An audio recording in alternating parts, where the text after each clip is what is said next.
ગંગાજીના પાવન તટે શ્રી શુકદેવજી મહારાજ રાજા પરીક્ષિતને ભાગવતજીના પંચમ સ્કંદ, જેનું નામ છે સ્થિતિ લીલા, સ્થિતિ લીલાનું દર્શન કરાવે છે. પાંચમા સ્કંદમાં બે મુખ્ય પરમહંસોની કથા છે. એક જ્ઞાન પરમહંસ અને બીજા ભાગવત પરમહંસ. આ બે પરમહંસોની કથા છે. જ્ઞાન પરમહંસ એટલે ઋષભદેવજી મહારાજની કથાનું દર્શન આવે છે, અને ભાગવત પરમહંસ ભરતલાલજી મહારાજની કથાનું દર્શન છે. પ્રિયવત નામના રાજાના રાજ્યમાં ઋષભદેવજી મહારાજનું પ્રાગટ્ય થયું. પ્રિયવતના ઘરે નાભી અને નાભીરાજ અને ત્યાં ઋષભદેવજી પ્રગટ થયા છે. ઘણા બધા સમય સુધી ઋષભદેવજીએ રાજ્ય કર્યું અને ત્યારબાદ સંતાનોને ગાદી સોંપી જંગલમાં ગયા. ભાગવતમાં વારંવાર એવી કથા આવે કે અમુક અવસ્થા થાય ને પછી બધું છોડી દેવું જોઈએ. અને મોટા મોટા રાજાઓ ઘણું બધું હોતું એની પાસે, છતાં પણ એક અવસ્થાએ બધું છોડી અને જંગલમાં જઈને તપ કરતા હતા.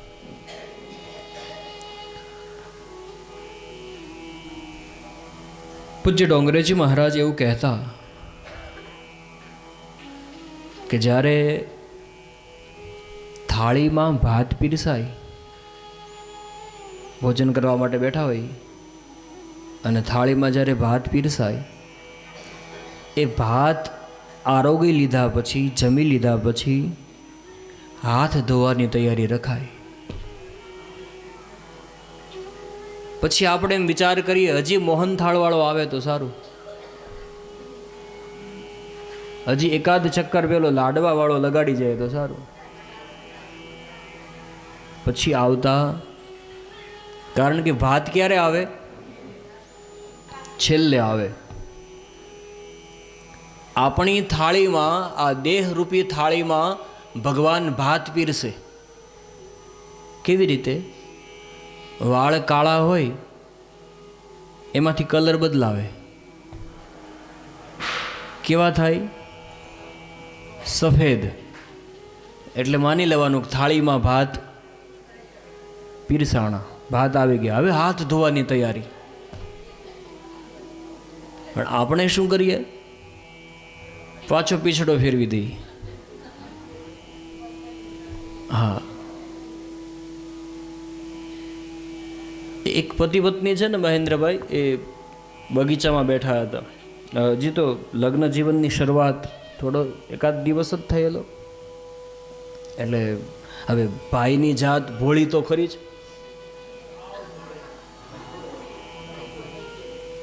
બરાબર ને? હા, એટલે એણે બેનને કીધું, એને પત્નીને, કે જુઓ, સાંભળો દેવી, આપણે લગ્ન જીવનની શરૂઆત કરી રહ્યા છીએ. મારે તમારાથી કંઈ છુપાવવું નથી. જે કાંઈ મારું છે, કે પેલી બેન કે કહી દો ને, એમાં હવે જે કાંઈ હોય તે, કે આમ તમને દુઃખ તો નહીં લાગે ને? કે ના, દુઃખ શું, હવે જે હોય કહો, શું છે? ત્યારે ભાઈએ ધીરેથી કીધું કે તમે આ જે મારા દાડમની કળી જેવા જે દાંત જુઓ છો ને, એ વાસ્તવિક નથી. બોલે તો? કે ચોકઠું છે. આમ કરીને એને તો નીકળ્યું, બહાર કાઢ્યું. હવે આટલું કરવા છતાં પણ એ બેનના મુખની આકૃતિ જરાય ન બદલાણી. ત્યારે પહેલોને પરસેવો વળી ગયો. હા, કે આ તમને, કે ના, એમાં શું, ચાલ્યા કરે બધું. અને પછી ધીરેથી કીધું, હવે મારે પણ તમારા આગળ કંઈ છુપાવવું ન જોઈએ. તમે જે મારા રેશમી જુલ્ફો જુઓ છો ને, એ રેશમી જુલ્ફે જુઓ છો ને, એ વાસ્તવિક નથી. બોલે તો એમ કરીને એને પેલો ટોપો ઉતારે ને એમ બધું એના ચરણમાં મૂકી દીધા. લો,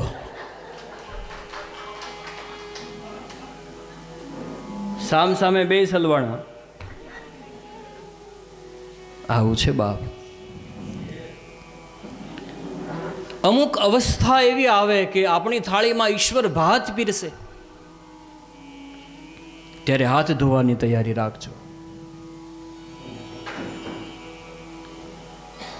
આટલા મોટા રાજાઓ બધું છોડીને જંગલમાં જતા, તપ કરતા હતા. ઋષભદેવજી મહારાજ જંગલમાં ગયા, સંતાનોને ઉપદેશ આપ્યો કે સાંભળો, આ શરીર જે છે એ ભોગ ભોગવવા માટે નહીં, તપ કરવા માટે છે. કઠિન તપ કર્યું અને તપ કરવાથી ઋષભદેવજીનો શરીરમાં દિવ્ય તેજ આવ્યું અને તેજમાં આકર્ષાઈને લોકોની નજીક આવવા લાગ્યા.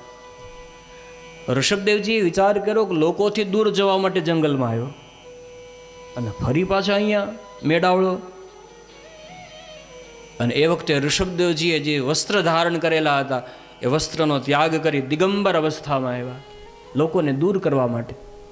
છતાં પણ એના તેજને કારણે લોકો નજદીક આવતા હતા. તો ઋષભદેવજી જે જગ્યાએ તપ કરવા માટે બેઠા હતા એ જ જગ્યાએ મળમૂત્રનો ત્યાગ કરવા લાગ્યા. લોકોને લાગ્યું આ તો પાગલ છે. મુખમાં કાળો પથ્થર મૂક્યો અને કઠિન તપ કર્યું. ઋષભદેવજીએ મુખમાં કાળો પથ્થર મૂકીને જ્યારથી કઠિન તપ કર્યું ત્યારથી જૈન પરંપરામાં 28 જેવા તપોનો પ્રારંભ થયો. કઠિન તપ કર્યું અને પોતાના સંતાનોને ઉપદેશ આપ્યો, આ શરીર તપ કરવા માટે છે. એ જ ઋષભદેવ આજે જૈન પરંપરામાં પ્રથમ તીર્થંકર તરીકે પૂજાય છે, જેને આદિનાથ ભગવાન એવું પણ કહેવાય છે. ઋષભદેવજી પછી એમના વંશમાં ભરત નામનો રાજા થયો, પ્રતાપી રાજા.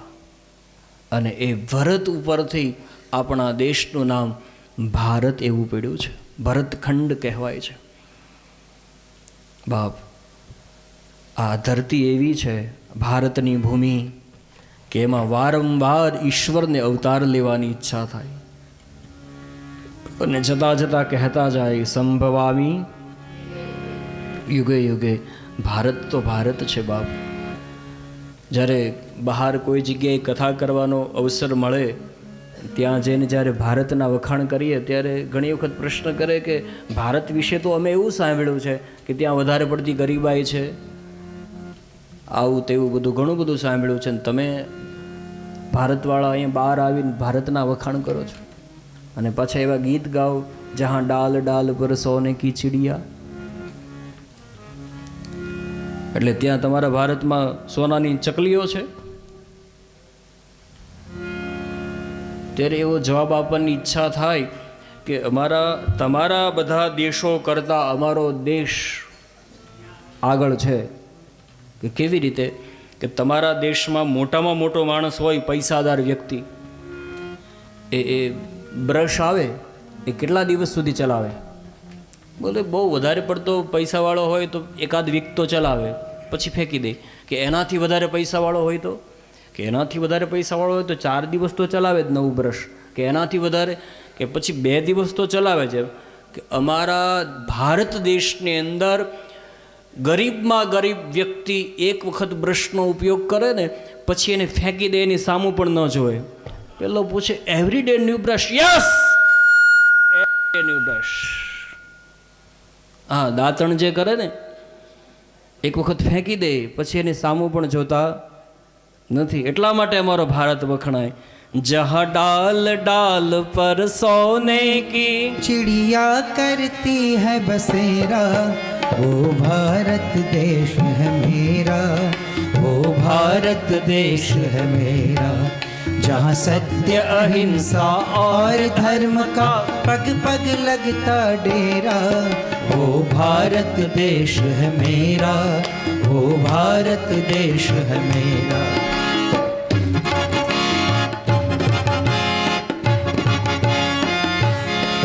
जहाँ धरती है जहाँ ऋषि मुनि जपते हरि नाम की माला, ओम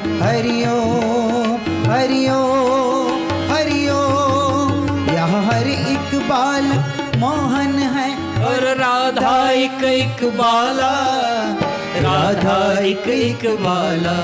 जहाँ सूरज सबसे पहले आकर डाले अपना डेरा, वो भारत देश है मेरा, वो भारत देश है मेरा। जहाँ सत्य अहिंसा और धर्म का पग पग लगता डेरा, वो भारत देश है मेरा, वो भारत देश है मेरा।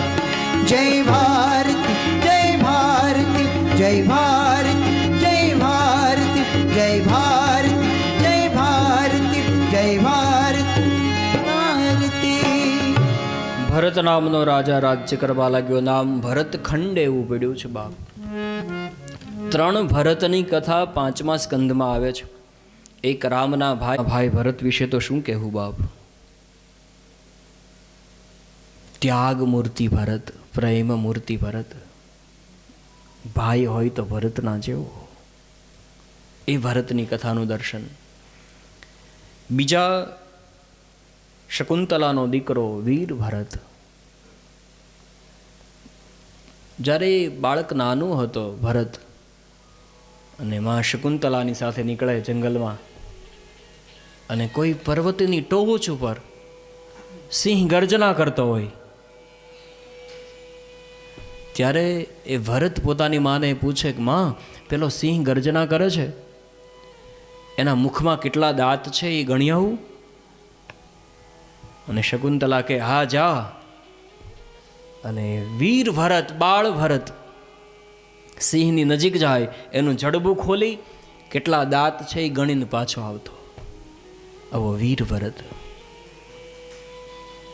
તમારે આપણા સંતાનોને છે ને વીર બનાવવાનો પ્રયત્ન કરજો. આમ ભીરું બનાવી દે ખબર નહીં અત્યારે માતાઓ કેવું શિક્ષણ આપે.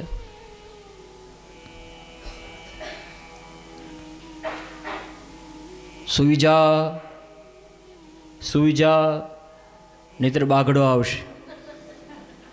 કાં તો એમ કે સુઈ જા નહીતર કૂતરો આવશે. અને છતાંય બાળક સૂવે નહીં ને તો પછી જે બેન હોય ને પોતાના પતિદેવને એમ કે બહુ જીદ કરે છે, સૂતો નથી, એક કામ કરો ને. શું કે તમે થોડી વાર કૂતરા જેવો અવાજ કાઢો ને. અને પેલો કયા ગરો કંથ એવો હોય એ પાછો કૂતરાનો અવાજ કાઢે એટલે તુરંત પેલી બેન એમ કે જો આવ્યો, સુઈ જા. કોણ આવ્યો? શ્રી રાધે. તમારા બાળકને વીર બનાવજો. ભરત રાજ્ય કરે છે, સાર્વભૌમ રાજા થયા, ચક્રવર્તી સમ્રાટ થયા. એક અવસ્થા એવી આવી, બધું છોડી જંગલમાં જતા રહ્યા. ગંડકી નદીના કિનારે ભગવાનનું ભજન કરે, શ્રી હરિ શ્રી હરિ શ્રી હરિ શ્રી હરિ. એક વખત એ ગંડકી નદીના પ્રવાહમાં કેડ સમા પાણીમાં ઊભા રહી ભરત પરમાત્માનું તપ કરે છે. એમાં જંગલમાં સિંહની ત્રાડ સંભળાણી અને મૃગલાઓનું ટોળું, હરણનું ટોળું પોતાનો જીવ બચાવવા માટે દોડવા લાગ્યું, ભાગવા લાગ્યું.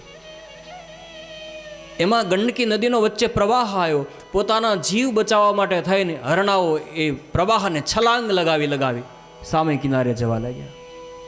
પણ એમાં એક હરણી સગર્ભા હતી, એના પેટમાં મૃગ શાવક હતું.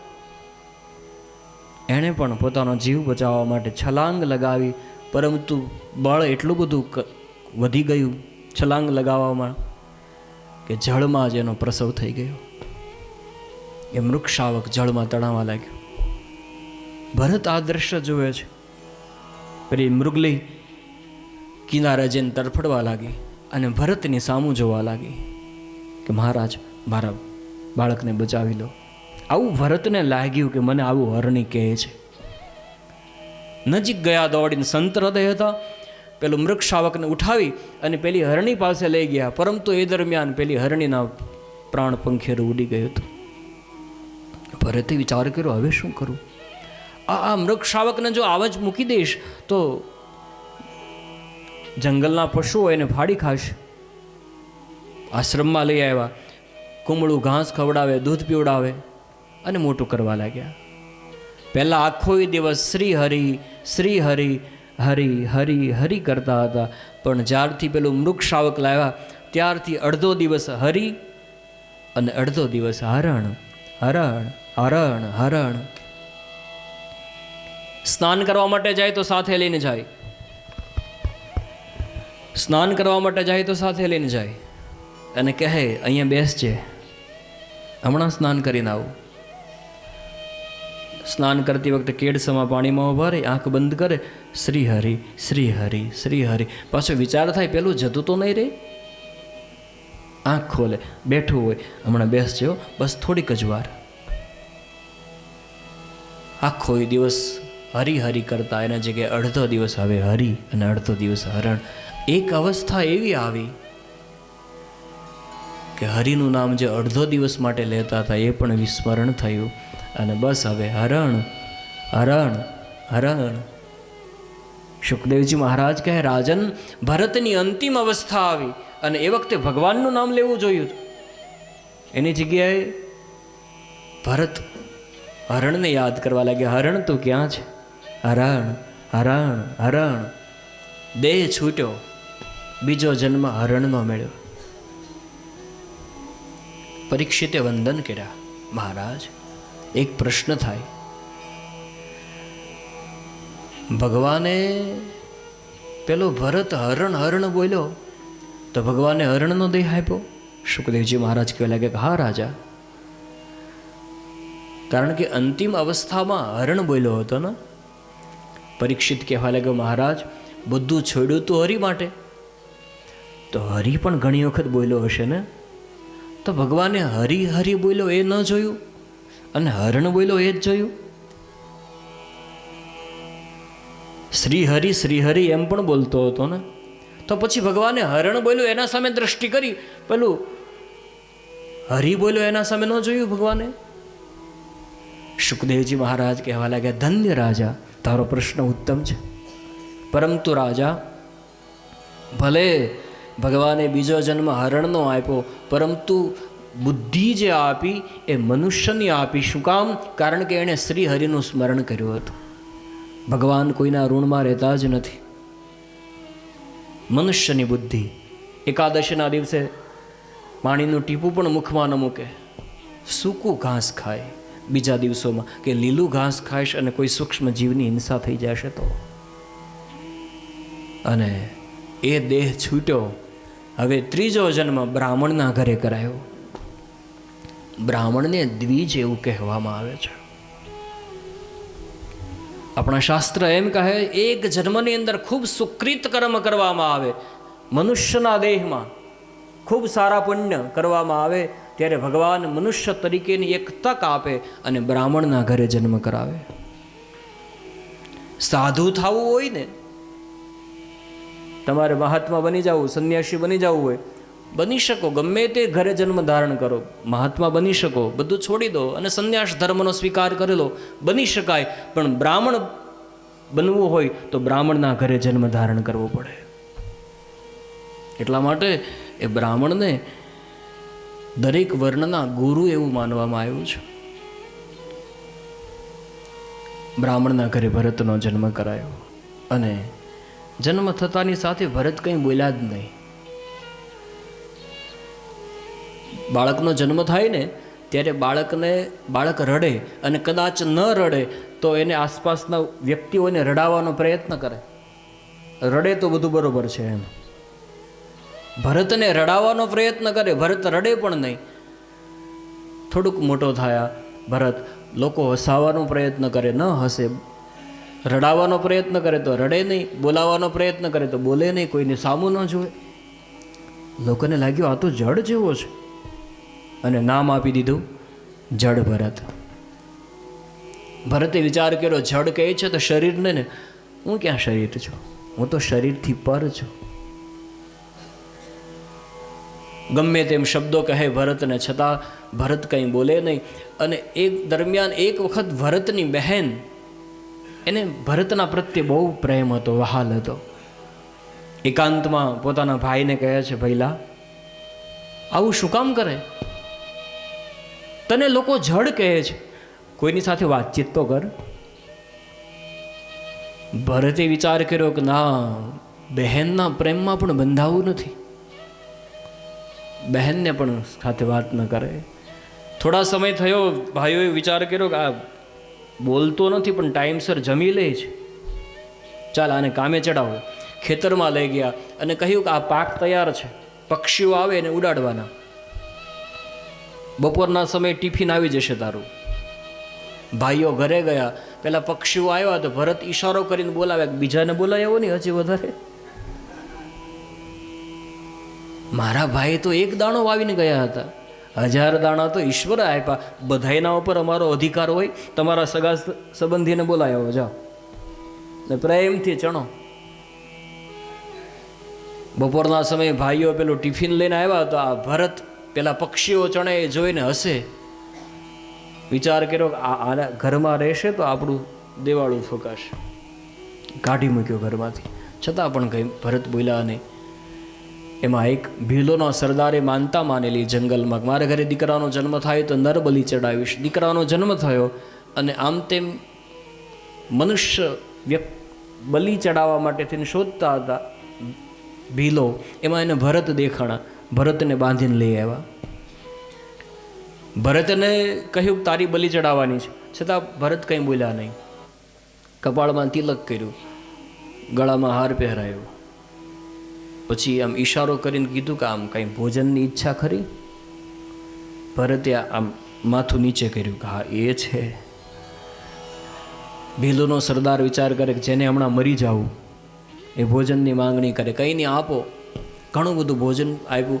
ભરતે વિચાર કર્યો આ તો મા ભદ્રકાળીનો પ્રસાદ છે, કેમ મના કરવી? થાળીમાં મુકાઈ પણ નહીં, જેટલું હતું એટલું બધું સ્વાહા કરી ગયા. અને પછી ભીલોના સરદારે કહ્યું ચાલ માથું ઝુકાવ. ભરતે માથું ઝુકાયું, પણ ભીલોના સરદાર સામે નહીં, માં ભદ્રકાળીના શ્રીચરણમાં માથું ઝુકાયું કે આ તો જગદંબા છે. અને જ્યાં ભરતે માથું ઝુકાયું અને ભીલોના સરદાર તલવારનો ઘા કરવાનો પ્રયત્ન કરે એ વખતે અષ્ટભુજા પ્રગટ થયા અને ભીલોના સરદારના હાથમાંથી તલવાર લઈ અને માતાજીએ ભીલોના સરદારને જ શિક્ષા કરી. અને હવે ભરત જંગલમાં ફરે છે. એમાં કચ્છનો રાજા રહુગણ કપિલ મુનિના આશ્રમે જવા માટે નીકળ્યો હતો. 4 વ્યક્તિએ પાલખી ઉચકેલી, એમાં રહુગણ બેઠેલો. એમાં રસ્તામાં થોડી વાર માટે આરામ કરવા માટે પાલખી ઊભી રાખી. એમાં એક વ્યક્તિ એટલો બધો થાક્યો, કંટાળ્યો, પાલખી છોડીને ભાગી ગયો જંગલમાં. હવે 3 વ્યક્તિથી પાલખી ચાલે નહીં. રાજાએ કહ્યું જંગલમાં શોધો, કોઈ હુષ્ટપુષ્ટ માણસ હોય, તગડો હોય શરીરમાં. એમાં પેલા ભીલોના રાજાના સૈનિકોએ ભરતને જોયો, આ બરોબર છે, પકડીને લઈ આવ્યા. રાજાએ કહ્યું ચાલ પાલખી ઉચક. અને ભરત હતા પણ શરીરમાં બરોબર, બોલતો ઓછું હોય, જગતની ચિંતા ઓછો કરતો હોય. હા, એનું શરીર પણ સારી રીતે વધેલું હોય. ચાલ પાલખી ઉચક. ભરતે પ્રેમથી પાલખી ઉચકી લીધી, પણ આમ ચાલવામાં ધ્યાન રાખે, કોઈ નીચે પગની નીચે સૂક્ષ્મ જીવની હિંસા ન થાય. અને જો સૂક્ષ્મ જીવ દેખાય તો એને બચાવવા માટે થઈને કૂદકો મારે. હવે પાલખી ઉચકનાર વ્યક્તિ કૂદકો મારે તો પાલખીમાં બેસનાર વ્યક્તિની હાલત કેવી થાય? રહુગણ વારંવાર ગુસ્સો કરવા લાગ્યો અને અંદરથી કહેવા લાગ્યો સરખી ચલાવો, હું હલું છું, મને તકલીફ થાય છે. રહુગણ કહેવા લાગ્યો સાંભળો, તમને ચારેયને હમણાં એક તલવારના ઝાટકાથી મારી નાખીશ. ત્યારે પેલા પાલખી ઊભી રાખી 3 જણા, એક બાપુ સાંભળો, મારી જ નાખવા હોય ને આ નવાને મારી નાખજો. અમે તો સરખી ઉચકીએ છીએ પણ આ નવો નથી ધ્યાન આપતો. અને હવે રહુગણ ભરતની સાવું જઈને કહેવા લાગ્યો તું મને ઓળખતો નથી, હું કોણ છું? હું રાજા રહુગણ છું, હમણાં એક જ તલવારના ઝાટકાથી તને મારી નાખીશ, સરખી પાલખી ઉચક. છતાં ભરત એનું કંઈ સાંભળે જ નહીં. અને ફરીથી પાછા કોઈ સૂક્ષ્મ જીવ દેખાય તો એને બચાવવા માટે ફરીથી કૂદકો મારે. વારંવાર એકની એક ઘટના બનવા લાગી. ત્યારે રહુગણે કહ્યું ઊભી રાખો પાલખી. પાલખી ઊભી રાખી. રહુગણ નીચે ઉતરો અને મ્યાનમાંથી તલવારને બહાર કાઢી અને જામ ઘા કરવાનો પ્રયત્ન કરે ભરતના ઉપર. એ વખતે આજ જિંદગીમાં પ્રથમ વખત ભરતના મુખમાંથી શબ્દ નીકળ્યા. ભરતે વિચાર કર્યો કે જો નહીં બોલું તો રાજાનું જીવન બગડી જશે. અને ધીરેથી કહ્યું, રાજા, પાલખીના હલવાથી, પાલખીનો ઝટકો લાગવાથી આટલો બધો ગભરાઈ જાજો તો વિચાર તો કર, તને જ્યારે મૃત્યુનો આંચકો આવશે ત્યારે તારી શું દશા થશે? સામાન્ય પાલખીના હલવાથી ગભરાય છે? આટલું ભરતના મુખમાંથી શબ્દ નીકળ્યા. રઘુગણનો હાથ ઉપર જ રહી ગયો, ઘા ન કરી શક્યો. અને કહેવા લાગ્યો, આપ કોણ છો? આપ યક્ષ હો કોઈ, હું નથી ડરતો. આપ કોઈ દેવ હો તો પણ હું નથી ડરતો. પણ આપ કૃપા કરીને એ બતાવો, તમે બ્રાહ્મણ તો નથી ને? મહારાજ, હું બ્રાહ્મણના શ્રાપથી ડરું છું. ભરત હસવા લાગ્યા કે ભાઈ, હવે કોણ બ્રાહ્મણ ને કોણ ક્ષત્રિય? તું જેવો છો એવો હું છું. અને રઘુગણ ભરતના પગમાં પડી ગયો, બાપજી તમારો પરિચય મને આપો. ત્યારે ભરતે ધીરેથી કીધું, રઘુગણ, તે કોઈ ભરત નામના રાજાનું નામ સાંભળ્યું છે? અને તુરંત રઘુગણ ઊભો થઈ ગયો, હા મહારાજ, વર્ષો થયા એક ભરત નામના ભારત દેશમાં પ્રતાપી રાજા થયા, જેના નામ ઉપરથી આ દેશનું નામ ભરતખંડ એવું પડ્યું છે. પણ શું એ રાજાની વાત કરું મહારાજ? પ્રતાપી રાજા, સાર્વભૌમ રાજા, ચક્રવર્તી સમ્રાટ, મહાન રાજા. અને ભરત હસવા લાગ્યા, તું જેના આટલા આમ ઊંચેથી વખાણ કરે છે ને, મહાન, ચક્રવર્તી, સાર્વભૌમ, એ હું સ્વયં ભરત છું. રાજન, એક જન્મમાં સાવધાન ન બનીએ ને અનેક જન્મ ધારણ કરવા પડે. રાજા, આ મારો ત્રીજો જન્મ છે. અને આટલું સાંભળતા જ રઘુગણ પગમાં પડી ગયો, બાપજી મને ક્ષમા કરી દો અને મને જ્ઞાનોપદેશ આપો. અને હવે ભરત રઘુગણને જ્ઞાનોપદેશ આપે. અને ત્યારબાદ ભરત આદિનારાયણ પરમાત્માનું ચિંતન કરતાં કરતાં ભગવાનના ધામમાં પહોંચે. અહીંયા 5મો સ્કંદનું પુષ્પ ભગવાનના શ્રી ચરણે સમર્પિત કરીએ. આવો 6ઠ્ઠો સ્કંદ, જેનું નામ છે પુષ્ટિ લીલા. પુષ્ટિ એટલે કે કલ્યાણ. જીવનું સર્વોત્તમ કલ્યાણ એ પુષ્ટિમાં છે. એટલા માટે આપણે ત્યાં એક માર્ગ છે, એક સંપ્રદાય છે, જેનું નામ છે પુષ્ટિ સંપ્રદાય. પુષ્ટિ એટલે કલ્યાણ. જીવનું જેમાં સર્વોત્તમ કલ્યાણ છે એ છે પુષ્ટિ. આ પુષ્ટિ લીલામાં સૌ પ્રથમ શ્રી શુકદેવજી મહારાજ રાજા પરીક્ષિતને નરકનું વર્ણન કહે છે.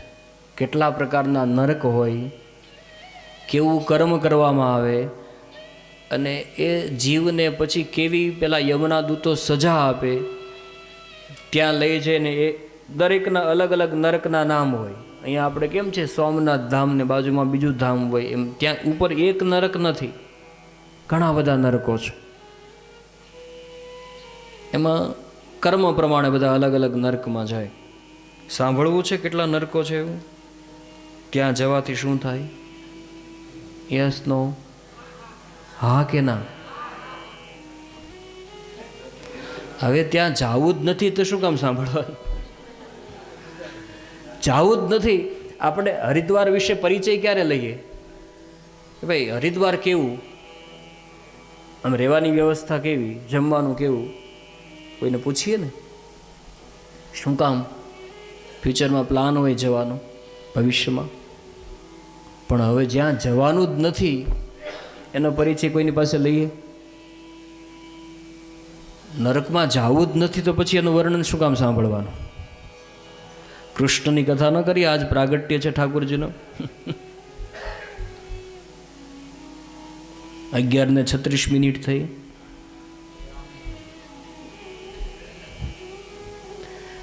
શુકદેવજી મહારાજે જ્યારે નરકનું વર્ણન કર્યું ને ત્યારે પરીક્ષિતે હાથ જોડ્યા, બાપજી આ નરકનું વર્ણન તમે જે કરો છો એ સાંભળતા આટલી બધી તકલીફ થાય જીવને, તો પછી ત્યાં જવાનો વારો આવે તો શું થાય? સુખદેવજી મહારાજ કહેવા લાગ્યા, રાજન એ વાત તો વિચારવા જેવી છે. પરીક્ષિતે હાથ જોડ્યા, બાપજી એક કામ કરો ને, નરકમાં જવું જ ન પડે આવો કોઈ ઉપાય ખરો કે ત્યાં જવાનો વારો જ ન આવે? સુખદેવજી મહારાજ કહેવા લાગ્યા, હા રાજા, એક કાર્ય છે કે એ કાર્ય કરવાથી નરકમાં ન જાય જીવ. કહ્યું કે ભગવાનનું નામ સ્મરણ. ત્યારે પરીક્ષિતે કહ્યું, પરંતુ બાપજી એવું બને કે કોઈ જીવાત્મા એવો હોય કે ભગવાનનું નામ લીધું જ ન હોય ક્યારે, તો સુખદેવજી મહારાજ કહેવા લાગે તો પછી એક કામ કરવાનું, અંતિમ અવસ્થામાં નામ લઈ લે, છેલ્લે. પરીક્ષિત કહેવા લાગે, આખી જિંદગી ન લીધું હોય, છેલ્લે લઈ જાય, ભગવાનનું સ્મરણ કરે તો નરકમાંથી છૂટી જાય. સુખદેવજી મહારાજ કહેવા લાગે, હા રાજા. પરીક્ષિતે હાથ જોડ્યા, બાપજી કોઈ એવો વ્યક્તિ ખરો કે આવું થયું હોય અને છૂટી ગયો હોય? ત્યારે સુખદેવજી મહારાજ કહેવા લાગે, હા રાજા, હું તને એક કથાનું દર્શન કરાવું. એક અજામિલ નામનો બ્રાહ્મણ હતો. બ્રાહ્મણની ઘેર જન્મ થયેલો. બ્રાહ્મણના 6 કર્મ હોય, આમાંથી એકેય કર્મ બ્રાહ્મણનું અજામિલમાં નહીં. બ્રાહ્મણના 6 કર્મ છે. પહેલું કર્મ બ્રાહ્મણનું વિદ્યા ભણવી, વિદ્યા ભણાવવી, આ 2. યજ્ઞ કરવો, યજ્ઞ કરાવવું, આ 4. અને દાન લેવું અને દાન દેવું, આ બીજા 2. ટોટલ કેટલા થયા? 6 કર્મ થયા બ્રાહ્મણના. આ 6 કર્મ જેનામાં હોય એને બ્રાહ્મણ કહેવાય. ગોસ્વામી તુલસીદાસજી રામચરિત માનસના પ્રારંભમાં બ્રાહ્મણોની વંદના કરી. બંદવ પ્રથમ મહીસુર ચરના, મોહ જનિત સંશય સવહરના. હું સૌથી પહેલા આ ધરતી ઉપર રહેનારા જે દેવો છે એની વંદના કરું, જે ભૂદેવો છે એની વંદના કરું.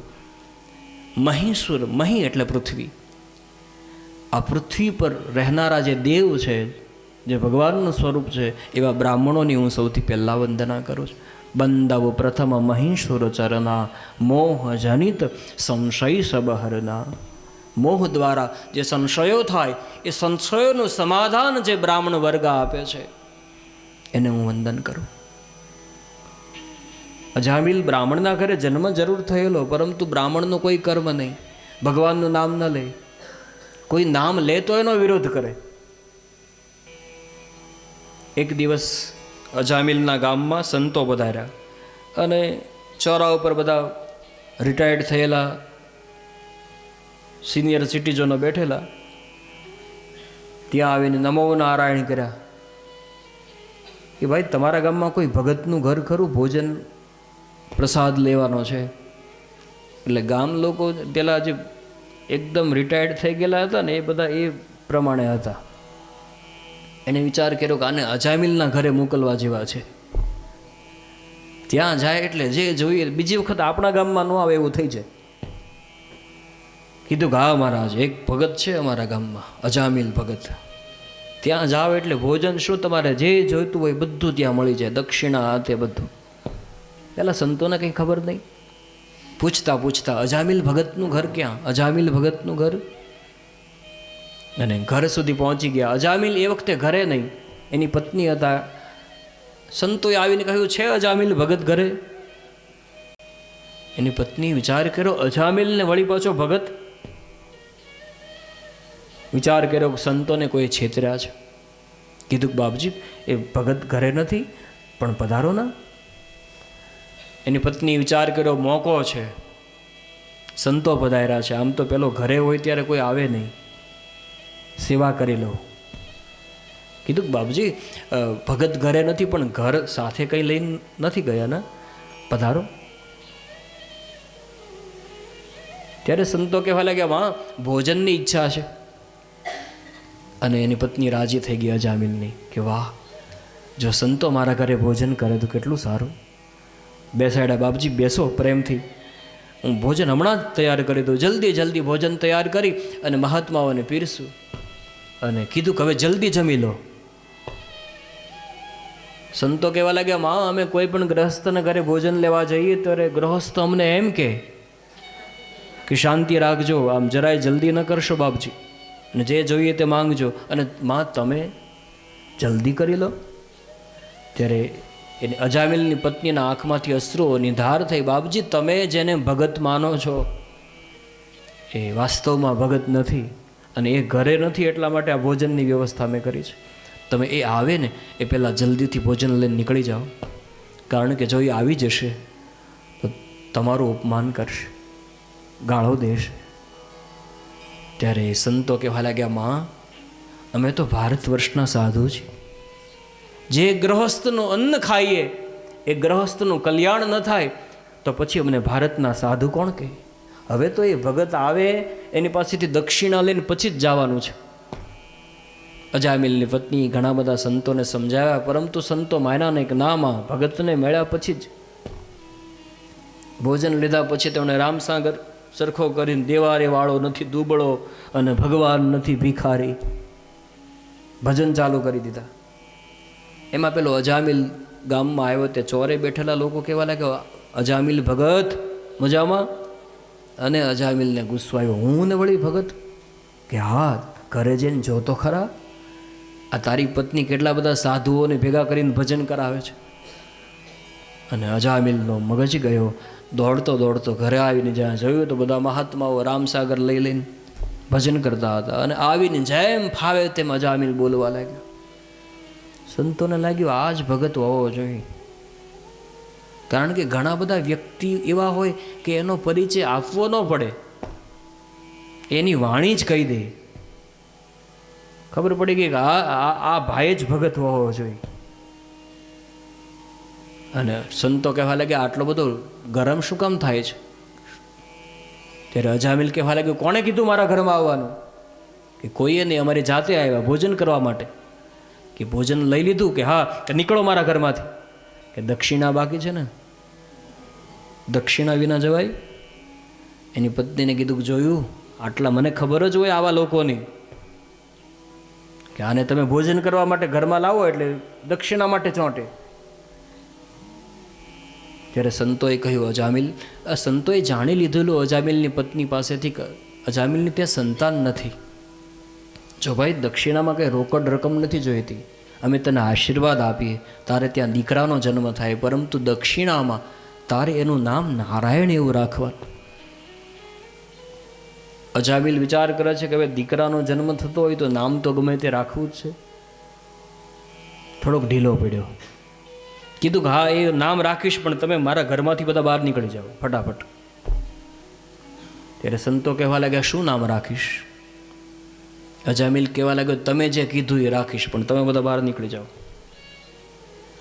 સંતો કહેવા લાગ્યા, એમ નહીં, તું બોલતો ખરો, નામ શું રાખીશ? અજામિલે કીધું, નારાયણ, નીકળો જાઓ. અને સંતો ગયા. સમય થતાં અજામિલની પત્નીને ત્યાં બાળકનો જન્મ થયો. વચનનો પાક્કો માણસ, નામ નારાયણ રાખ્યું. અને ઘણા બધા સમય પછી સંતાનનો જન્મ થયો ને, એટલે બાળકમાં વધારે પડતો પ્રેમ, સ્નેહ. એની પત્નીને કે નારાયણને મને આપો, આજે નારાયણને હું સ્નાન કરાવીશ, આજે નારાયણને હું ભોજન કરાવીશ. અને આખો દિવસ નારાયણ નારાયણ નારાયણ નારાયણ કહેવા લાગ્યો. એની પત્નીને વારંવાર પૂછા કરે, નારાયણ ક્યાં છે? ભોજનનો સમય થયો, હજી નારાયણ ન આવ્યો.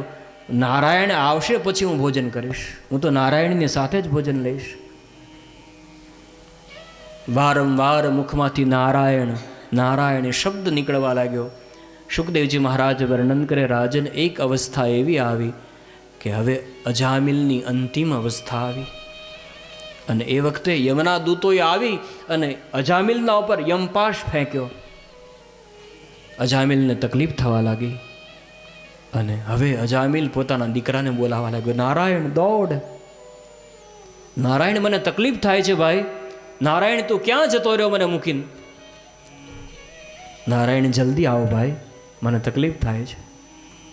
નારાયણ જલ્દી દોડ, નારાયણ મને તકલીફ થાય છે, મને બચાવી લે, નારાયણ તું ક્યાં છે? અને એ વખતે ભગવાન શ્રી હરિએ વૈકુંઠમાં અવાજ સાંભળ્યો, નારાયણ મને બચાવી લો, નારાયણ મને બચાવી લો. ભગવાને પોતાના પાર્ષદોને કહ્યું, જાઓ જલ્દી દોડો. પાર્ષદોએ કહ્યું, પ્રભુ કેમ? કે અજામિલ મને બોલાવે છે. પાર્ષદોએ કહ્યું, ક્ષમા કરજો ભગવંત, એ તમને નથી બોલાવતો. બોલે તો એ એના દીકરાને બોલાવે છે. ભગવાને કીધું, ભલે દીકરાને બોલાવતો હોય પરંતુ નામ તો મારું લે છે ને, માટે જાઓ એને બચાવી લો. અને ભગવાનના પાર્ષદો દોડીને આવ્યા. પેલા યમના દૂતો જે યમપાશ ફેંકતા હતા એને કહ્યું, અટકી જાઓ. યમના દૂતો કહ્યું, અમને યમરાજે મોકલ્યા છે આ નારાયણ અજામિલનો પ્રાણ લેવા માટે થઈને. ત્યારે ભગવાનના પાર્ષદો કહેવા લાગ્યા, પરંતુ અમને શ્રી હરિએ મોકલ્યા છે.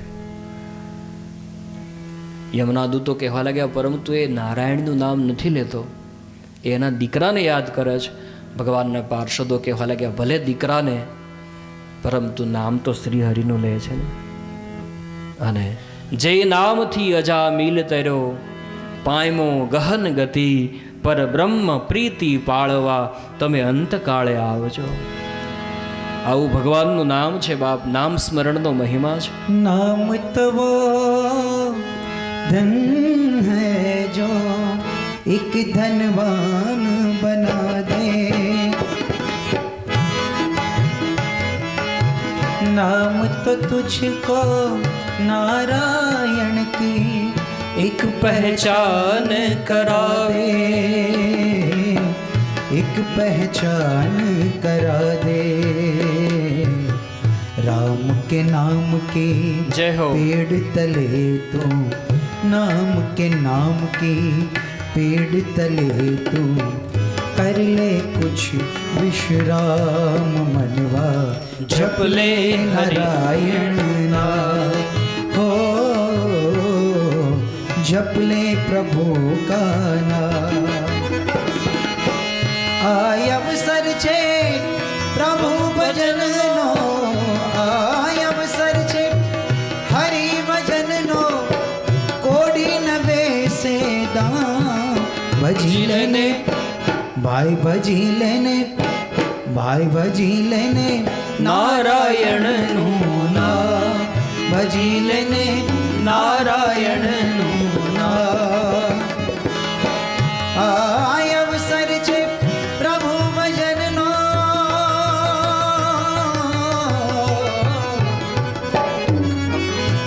आय अवसर छे हरि भजन नो, कोडी न बेसे दाम. भजी लेने नारायण नु नाम, भजी लेने नारायण नु नाम. अजामिल कर्म कुछ की ना, नहीं कछु दान भी दीना, नहीं कछु दान भी दीना. केवल हरि नाम को लीना, केवल हरि नाम को लीना. दिया यम पाश से तारी, नारायण नाम है भारी, लियो सब प्रेम से धारी, ओ लियो सब प्रेम से धारी, ओ लियो सब प्रेम से. કે આપણે આપણા સંતાનોનું નામ આપણા ધર્મને અનુરૂપ હોય એ પ્રમાણે સારા નામ રાખવા, મન ફાવે એવા નામ રાખવાની આપણા ધર્મમાં મનાય છે. અત્યારે ગુરુને પૂછવા ન જાય, ગૂગલને પૂછે શું નામ રાખવું, અને ગૂગલ તો એના મતિ પ્રમાણે જ બતાવે. કેવા આપણે જે પહેલાં નામો હતા, બહેનોના નામ કેટલા સરસ, ગંગા બહેન, સરસ્વતી બહેન, નર્મદા બહેન, આશા તમારે એમ છે? ભાઈઓમાં કેટલા સરસ નામ હતા. રામભાઈ, લક્ષ્મણભાઈ, કેટલા સરસ સરસ. નરસિંહભાઈ, શંભુભાઈ, કેટલા સરસ. એમાં કંઈક ભગવાનનું નામ, કંઈક અર્થ છુપાયેલો હતો. આપણે ત્યાં 88,000 ઋષિમુનિઓ છે. કેટલા? એમાંથી કોઈનું નામ આપણને માફક આવતું, અને કેવા કેવા અઘરા નામ હોય છે. આપણે અમુક બાળકને પૂછી તારું નામ, અને પછી આપણને એ જવાબ આપે ત્યારે આપણને પૂછી કે આનો અર્થ શું થાય, એટલે માથું ખંજવાળે. એ ખબર નથી. તમારા નામનો કંઈ અર્થ હોવો જોઈએ. અર્થ વિનાના નામ રાખવાનો શું મતલબ છે?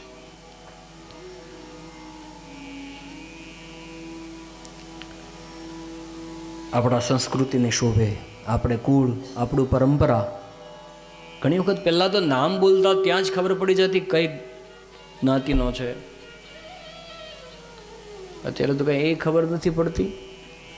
હા, રામ શંકર, કરુણા શંકર એટલે ખબર પડી જાય ભૂદેવ જ છે.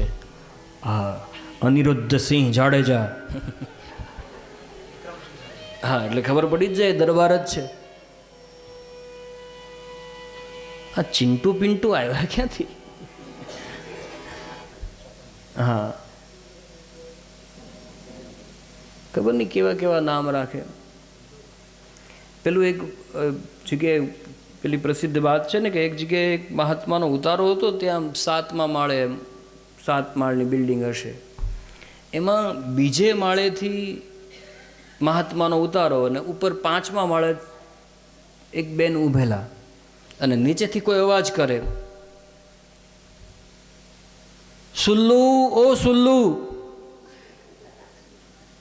એટલે પેલા બેન બહાર નીકળ્યા, અને પછી કીધું, હા બોલ ઉલ્લુ.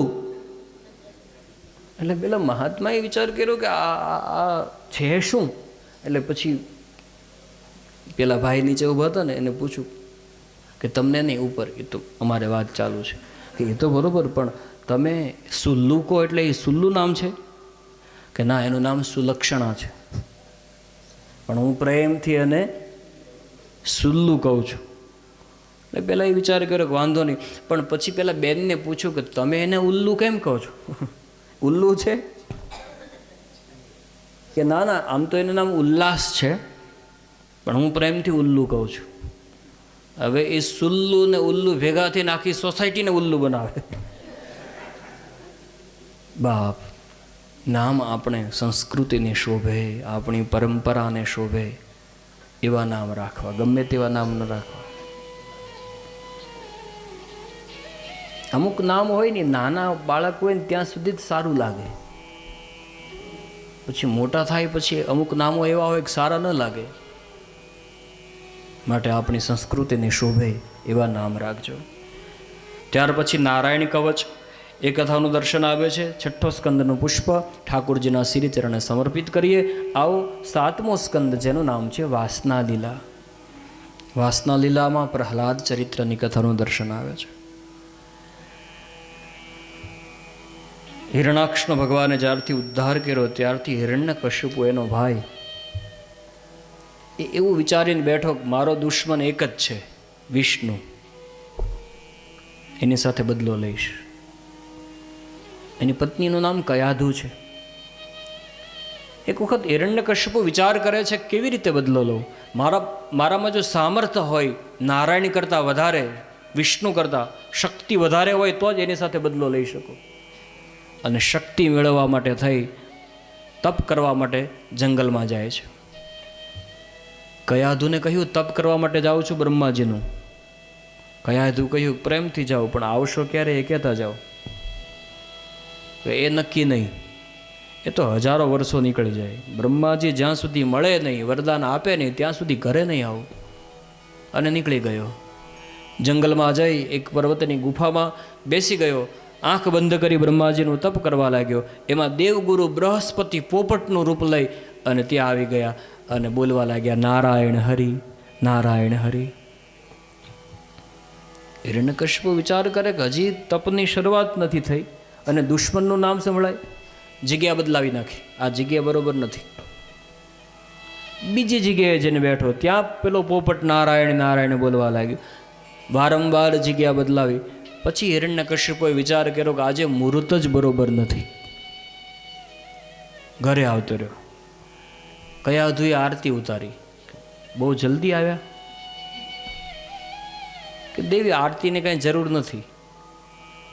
તપ કર્યા વિનાનો પાછો આવ્યો. કે શું કામ? કે દેવી એમાં એવું થયું કે હજી તપની શરૂઆત કરું ને એમાં એક પોપટ આવ્યો અને નારાયણ નારાયણ બોલવા લાગ્યો.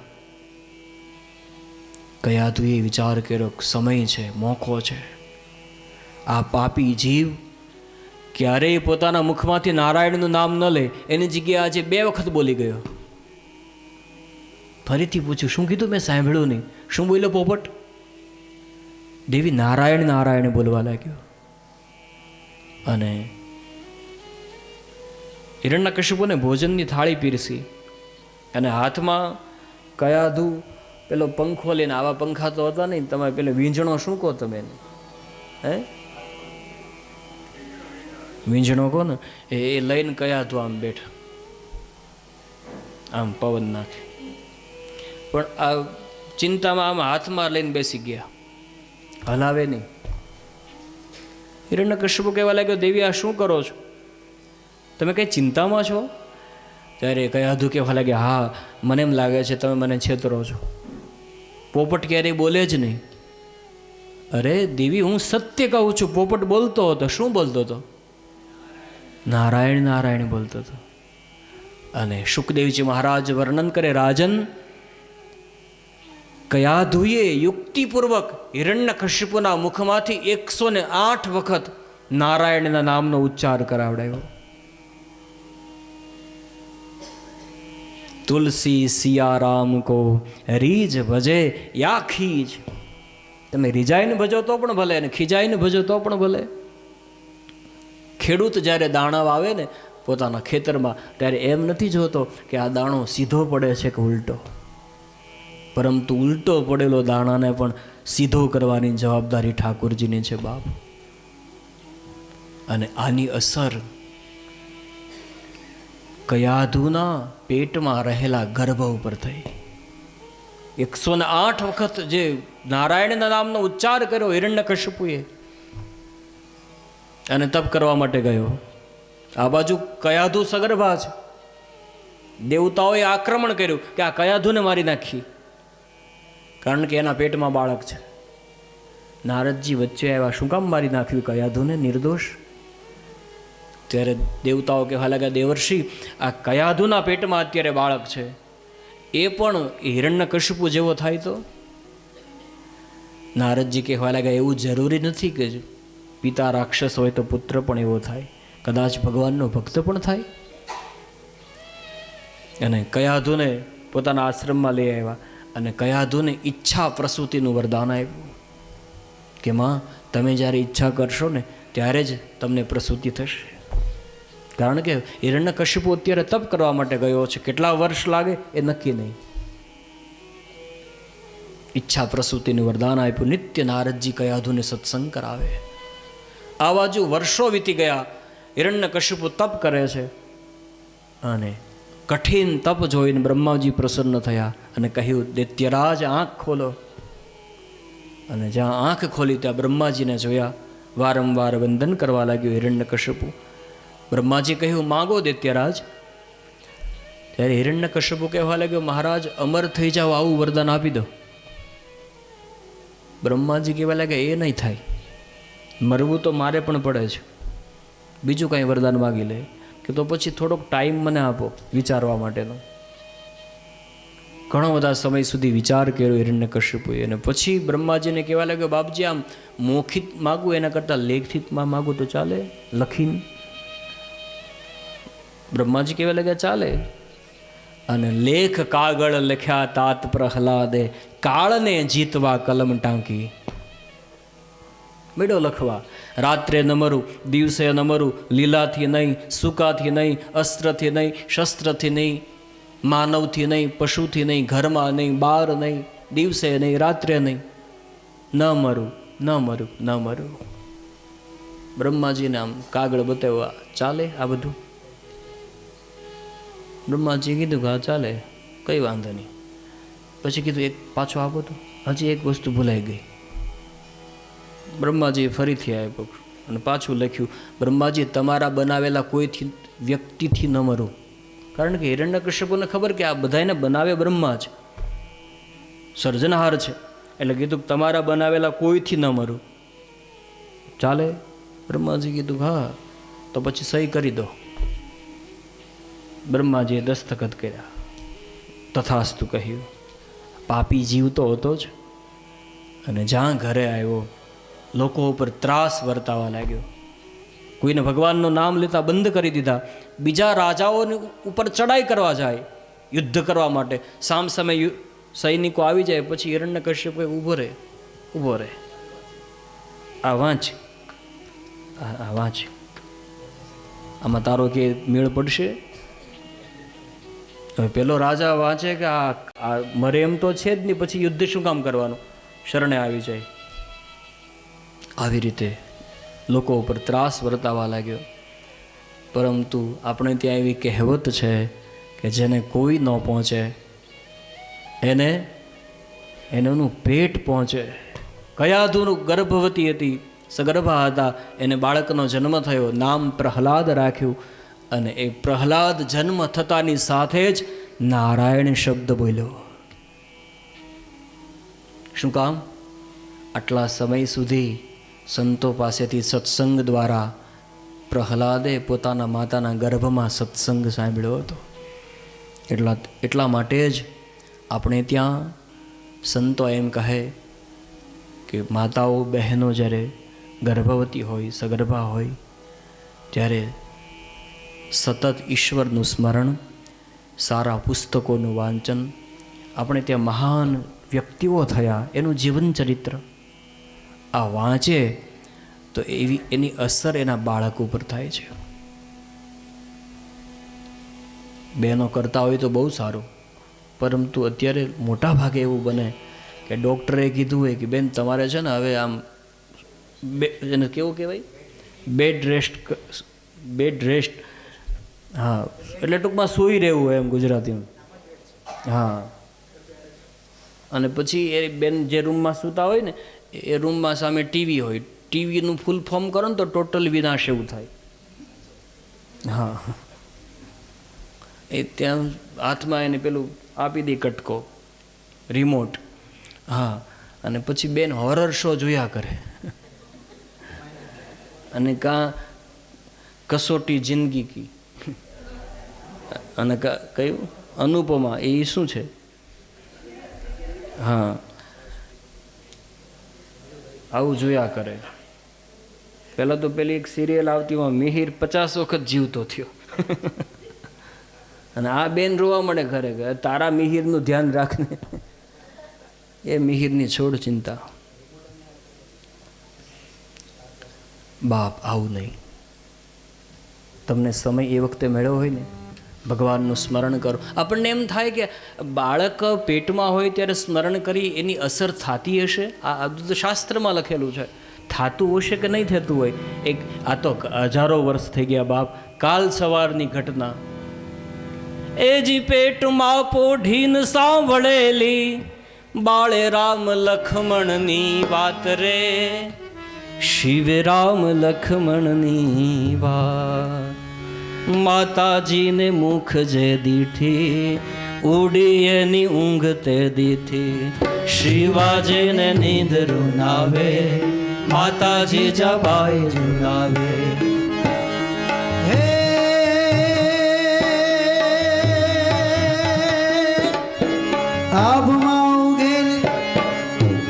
આભમાં ઉગેલ ચાંદલો ને જીજીબાઈ ને આવ્યા બાળ રે, જીજાબાઈ ને આવ્યા બાળ.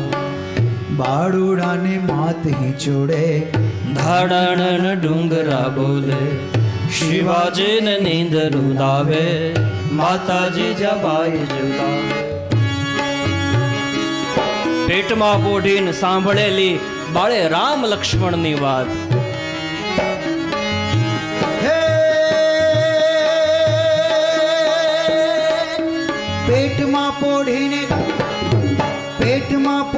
આંબળેલી શિવે રામ લક્ષ્મણની વાત રે બાળે રામ લક્ષ્મણની વાત. કાળે કાળા જુદ ખેલાશે, ખાવા ટાણું ક્યાંય ન રહેશે. શિવાજીને નીંદર નાવે, માતાજી જાબાએ ઝુલાવે. જય હો. આભમાં ઉગેલ ચાંદલો ને જીજાબાઈને આવ્યા બાળ રે, જીજાબાઈને આવ્યા બાળ.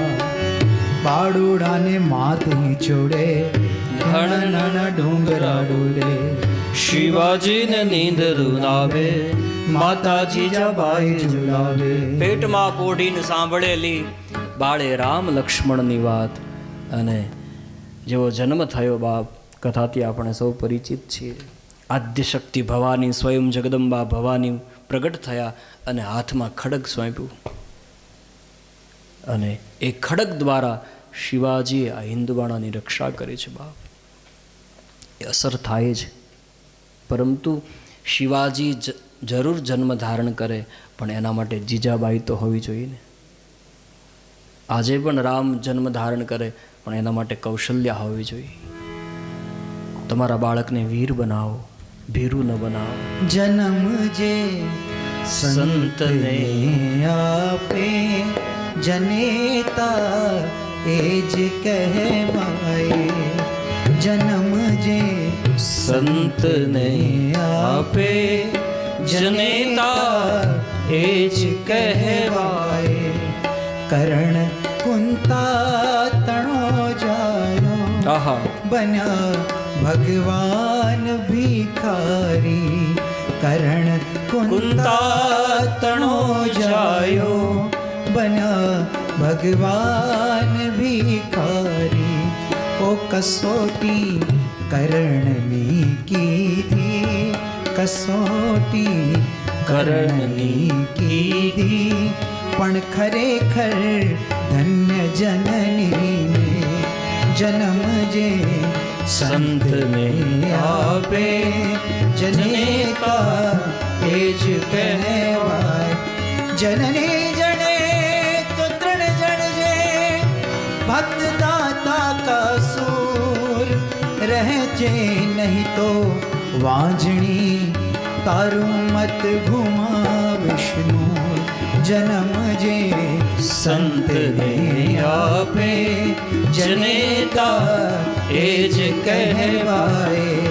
જનેતા એ જ કહેવાય. પ્રહલાદનો જન્મ થયો. જન્મ થતાની સાથે જ નારાયણ શબ્દ બોલ્યો. અને હિરણ્યકશ્યપુએ કથા ખૂબ વિસ્તારથી છે, પરંતુ આપણે ખૂબ ટૂંકમાં કથાનું દર્શન કરી લઈએ. હિરણ્યકશ્યપુએ એને રોકવાના ઘણા બધા પ્રયત્ન કર્યા. પોતાના ગુરુદેવને ત્યાં ચંડ અને અમૃતને ત્યાં ભણવા માટે બેસાડ્યા, છતાં પણ પ્રહલાદજીએ ભગવાનનું નામ લેવાનું બંધ ન કર્યું. પર્વતની ટોચ ઉપરથી પછાડી મારી નાખવાનો પ્રયત્ન કર્યો. ભગવાને રક્ષા કરી, ભૂખ્યો રાખ્યો. તો ત્યાં આદ્યશક્તિમાં અન્નપૂર્ણા કયાધુનું રૂપ લઈને આવી અને પ્રહલાદને પોતાની ગોદમાં બેસાડીને ભોજન કરાવી જાય. બાપ, જેની રક્ષા સ્વયં હરિ કરતો હોય. હાથીના પગ નીચે કચડવાનો પ્રયત્ન કર્યો, એ વખતે પણ ઠાકોરજીએ રક્ષા કરી. જે ઠાકોરજીને આશ્રિત હોય એની રક્ષા ભગવાન કરે. હિરણ્યકશ્યપુ પ્રહલાદને કહે છે, મેં તને જેટલા પણ મારવાના પ્રયત્ન કર્યા, બધામાં તું બચી જાય છે. બોલ, તને કોણ બચાવે છે? પ્રહલાદજી કહે છે, પિતાશ્રી, આખા જગતની જે રક્ષા કરે એ નારાયણ મને બચાવે. હિરણ્યકશ્યપુ મૂંઝાઈને બેઠો હતો, એમાં એની બહેન હોલિકા આવી અને કહેવા લાગી, ભાઈ ચિંતા ન કરીશ, મારી પાસે વરદાનમાં મળેલી દેવી ચુંદડી છે. એ ચુંદડી ઓઢીને હું અગ્નિમાં બેસી જાઉં ને તો અગ્નિ મને બાળી શકતી નથી. પ્રહલાદને મારી નાખવો છે ને, એક કામ કરીએ, લાકડાની ચેતા ખડકાવીએ અને એમાં આગ ચાપવાની. હું પ્રહલાદને મારા ગોદમાં લઈને બેસી જઈશ. મેં તો દેવી ચુંદડી ઓઢી છે, મને કંઈ નહીં થાય, અને પ્રહલાદ બળીને ભસ્મ થઈ જશે. આજ પિતા નિષ્ઠુર બન્યો. નગરની બરોબર મધ્યમાં લાકડાની બહુ મોટી ચિતા ખડકાવી અને એમાં હોલિકા પ્રહલાદને ગોદમાં લઈને બેસી ગઈ. આખું ગામ જોવે છે, ઓ એક ફૂલ જેવું બાળક આવી રીતે બાળી નાખશે. પરંતુ બધા ગામ લોકો ગભરાય છે, પરંતુ પ્રહલાદજી બિલકુલ ગભરાતા નથી. હોલિકા જ્યારે પોતાની ગોદમાં લઈને બેસી ગઈ, જ્યારે આગ ચાપી ત્યારે નારાયણે એવી કૃપા કરી, વાયુદેવને આજ્ઞા આપી અને પવન ફૂંકાવા લાગ્યો. જે ચુંદડી હોલિકાએ ઓઢી હતી એ ચુંદડી પ્રહલાદજીના ઉપર આવી ગઈ. હોલિકા બળીને ભસ્મ થઈ ગઈ, પરંતુ પ્રહલાદજીની રક્ષા થઈ. ગામ લોકો તો ઘરે જતા રહ્યા, પરંતુ સવારના સમય પોતાનું કાર્ય કરવા માટે લોકો નીકળ્યા અને પેલો રાખનો ઢગલો હતો એની બાજુમાંથી પસાર થયા તો રાખના ઢગલામાંથી કંઈ અવાજ આવતો હતો, નારાયણ હરિ, નારાયણ હરિ, નારાયણ હરિ. ગામ લોકો વિચાર કરે છે કે આ રાખના ઢગલામાંથી અવાજ આવે છે. આ રાખને આમ તેમ કરીને જોયું તો પ્રહલાદજી આંખ બંધ કરી નારાયણ હરિ, નારાયણ હરિ સ્મરણ કરતા હતા. અને પ્રહલાદજીને જ્યાં જીવતા જોયા, ગામ લોકોને ઉત્સવ આનંદનો કોઈ પાર ન રહ્યો. અને પેલી ધૂળ અને રાખ એ બધું મિક્સ થયેલું હતું, એને એકબીજા પર ઉડાડવા લાગ્યા અને ધૂળ ઉડાડી અને બીજે દિવસે ધૂળેટી ઉજવી છે પ્રહલાદજીના જીવતા રહ્યાના આનંદમાં. અને હિરણ્યકશ્યપુને જ્યારે ખબર પડી કે પ્રહલાદ તો અગ્નિમાંથી પણ બચી ગયો અને સભામાં હાજર કર્યો કે જેને તને જેટલી વખત મારવાના પ્રયત્ન કર્યા બધી જગ્યાએ તો બચી જાય છે, બોલ તને કોણ બચાવે છે? પ્રહલાદજી કહેવા લાગ્યા, પિતાશ્રી મેં આપને કહ્યું ના, મને નારાયણ બચાવે. હિરણ્યકશ્યપુ કહેવા લાગ્યા, બોલ તારો નારાયણ ક્યાં છે? પ્રહલાદજી કહેવા લાગ્યા, પિતાશ્રી મને પેલા એ જવાબ આપો કે મારો નારાયણ ક્યાં નથી. હરિવ્યાપક સર્વત્ર સમાના, એ તો બધી જગ્યાએ સમાન રૂપે વ્યાપ્ત છે. હિરણ્યકશ્યપુએ આ વાતને પકડી લીધી, તારો નારાયણ બધી જગ્યાએ વ્યાપ્ત છે. બોલે હા, તો પછી આ સ્તંભમાં પણ તારો નારાયણ હશે ને? પ્રહલાદજી કહેવા લાગ્યા, પિતાશ્રી તમે તો આ સ્તંભની વાત કરો છો, મારો નારાયણ તો નાનામાં નાના અણુમાં છે. અણુ અણુમાં તારો વાસ, પરમાણુમાં તારો પ્રકાશ. દરેક જગ્યા ઉપર મારો નારાયણ શક્તિ સ્વરૂપે બિરાજમાન છે. અને એ સ્તંભ જે હતો એ લોખંડનો હતો અને એ સ્તંભને દગદગિત કરાવવામાં આવ્યો અગ્નિ દ્વારા. અને પછી હિરણ્યકશ્યપુએ પ્રહલાદને પૂછ્યું, જોઈ લે છે હજી આમાં તારો નારાયણ? પ્રહલાદજી કહેવા લાગ્યા, મારો નારાયણ પહેલાં પણ સ્તંભમાં હતા અને હજી પણ નારાયણ આ સ્તંભમાં છે. હિરણ્યકશ્યપુ કહેવા લાગ્યો, જો સ્તંભમાં તારો નારાયણ હોય તો પછી એ સ્તંભને ભેટવું જોઈએ ને. આ સ્તંભને તું ભેટી લે તો હું માનું કે તું સાચો અને તારો નારાયણ સાચો. અને હવે પ્રહલાદજી જેણે ભગવાનને મળવા માટે જતા હોય, જેણે ભગવાનને ભેટવા માટે જતા હોય, એવી રીતે ધીરે ધીરે કરતા આગળ વધવા લાગ્યા. એ વખતે કયો સમય હતો? વૈશાખ માસ શુદ્ધ શુક્લ પક્ષ રવિ હોત અસ્ત સંધ્યાહી કાલ. વૈશાખ મહિનો, શુક્લ પક્ષ અને સંધ્યાનો સમય. પ્રહલાદજી જેણે ભગવાનને ભેટવા માટે જતા હોય, નારાયણને ભેટવા જતા હોય, એવી રીતે ધીરે ધીરે કરતા આગળ વધવા લાગ્યા.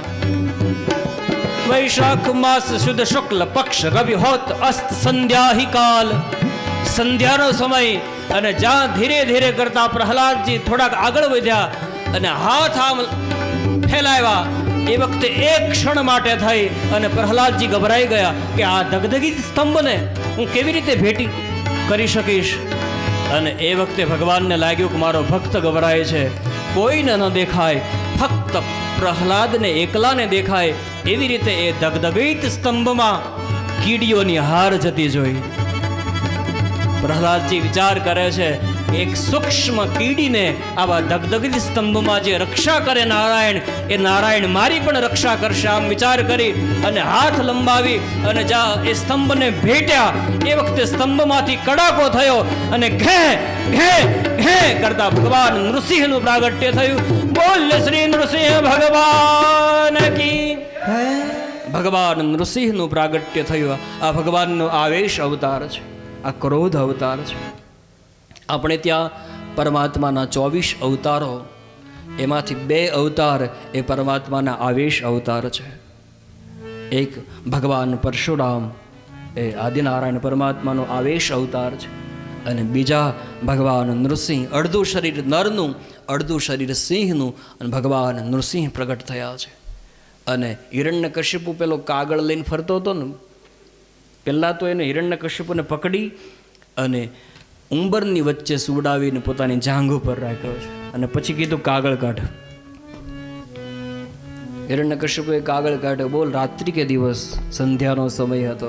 બોલ, હું માનવ કે પશુ? નથી માનવ, નથી પશુ. ટૂંકમાં લેખ કાગળ લખ્યા. તાત પ્રહલાદે કાળને જીતવા કલમ ટાંકી, વર્ષના વર્ષ વિચાર કરીને લખ્યું. માંગતા નવ રહ્યું કાંઈ બાકી, દેવ સૌ પાળતા સહી, વિરંચી તણી. અને પછી એ દેવનો દેવ જગત થાપે, રદ બન્યા કાગળો એક એવી ગતિ, જેનો ફેસલો નાથ નરસંગ આપે. બધી કલમ હિરણ્યકશિપુની ખોટી પાડી. પછી હિરણ્યકશિપુ ધીરેથી બોલ્યો કે ઊભા રહો, 1 મિનિટ, આ છેલ્લી લાઈન વાંચો ને જરાક. એમાં હિરણ્યકશિપુએ લખેલું કે બ્રહ્માજીથી બનાવેલા કોઈ વ્યક્તિથી ન મરો. ત્યારે ભગવાન કહેવા લાગ્યા, ત્યાં જ તારી બહુ મોટી ભૂલ થઈ ગઈ. બ્રહ્માજી મને નથી બનાવ્યો, મેં બ્રહ્માને બનાવ્યા છે. બધી જ કલમ હિરણ્યકશિપુની ખોટી પાડી. હિરણ્યકશિપુને ઊભો ચીરી નાખ્યો, અને એના જે અસ્થિ હતા એ પોતાના ગળાની અંદર નાખીને ભગવાન નૃસિંહ નૃત્ય કરવા લાગ્યા, સિંહ ગર્જના કરવા લાગ્યા. અને જો હવે ભગવાનનો ક્રોધ શાંત ન થાય તો ભગવાન એવી તૈયારી કરી રહ્યા હતા કે આ પૃથ્વીનો ભાંગીને ભૂકો કરી નાખો. દેવતાઓ ધ્રુજવા લાગ્યા કે હવે શું થશે? અને બધા જ દેવતાઓ ભેગા થયા, બ્રહ્માજીને પ્રાર્થના કરી કે આપ જાઓ તો ભગવાન નૃસિંહનો ક્રોધ શાંત થાય. બ્રહ્માજી નજીક ગયા, હાથ જોડ્યા, અને એ વખતે ભગવાન નૃસિંહે બ્રહ્માજીની સામે જોઈને જ્યાં સિંહ ગર્જના કરી, બ્રહ્માજી કહેવા લાગ્યા, અત્યારે નહીં, આમ બી હું વાંકમાં છું, આ વરદાન જ મેં આપેલું ને, શું કરવું? બધા ચિંતામાં છે દેવતાઓ. એ વખતે બ્રહ્માજીને એક ઉપાય સૂચ્યો, એક કામ કરીએ, લક્ષ્મીજીને બોલાવી આવીએ. માણસ ગમે તેટલો ક્રોધ કરતો હોય, હા,